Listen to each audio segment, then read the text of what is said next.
Tak jak jste se seznámili? No, pokud si dobře vzpomínám, tak to bylo ve druhé třídě. Jo. Ve třetí?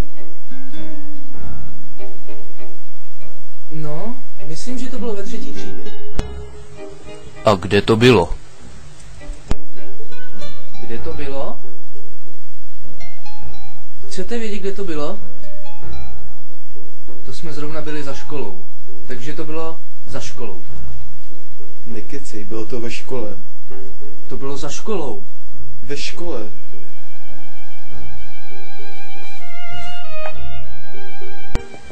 Musíme hledat něco společného. Jaké máte například společné zájmy?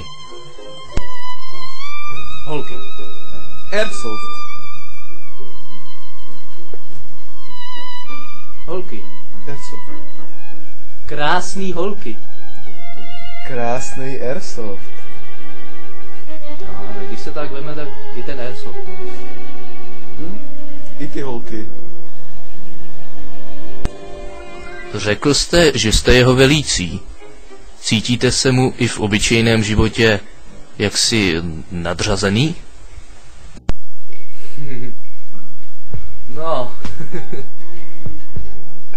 Co no? No. Nechávám prostor neznámému.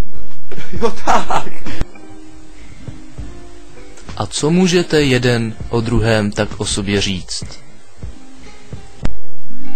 No, takže já myslím, že je to docela dobrý kamarád, no. Říkáme si tak, víte co, občas pizda, buba, píč, všechno možný. Ale jako nejvíc si říkám asi pizda, no. Můžu říct, že je to docela kokot. Jinak, nevím, co bych jiného řekl. A teď vám dám jeden nelehký úkol.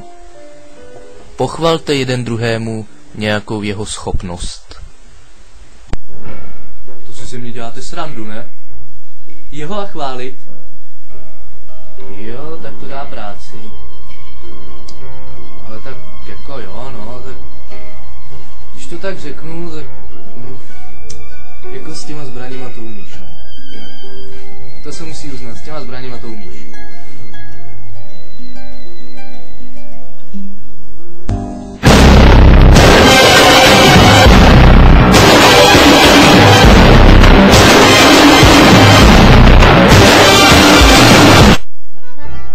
No, já bych řekl, že jsi celkem taky dobrý ve zbraních, no.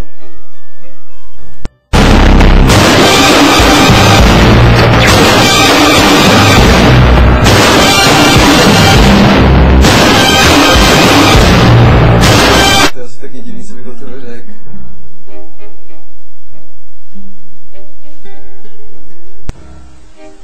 Takže závěrem můžeme říct, že jste tak celkem dobří kamarádi, že? No, celkem jako jo. Celkem myslím, no, že celkem Se na to podáme ruku. si jen podáme.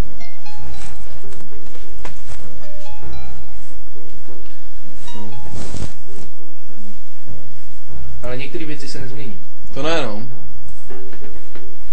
Třeba nesnášet tě budu furt, ale tak jako píč, no. Ještě mi dlužíš kilo. No a ty mě dlužíš kuličky, debile. Kilo je přednější.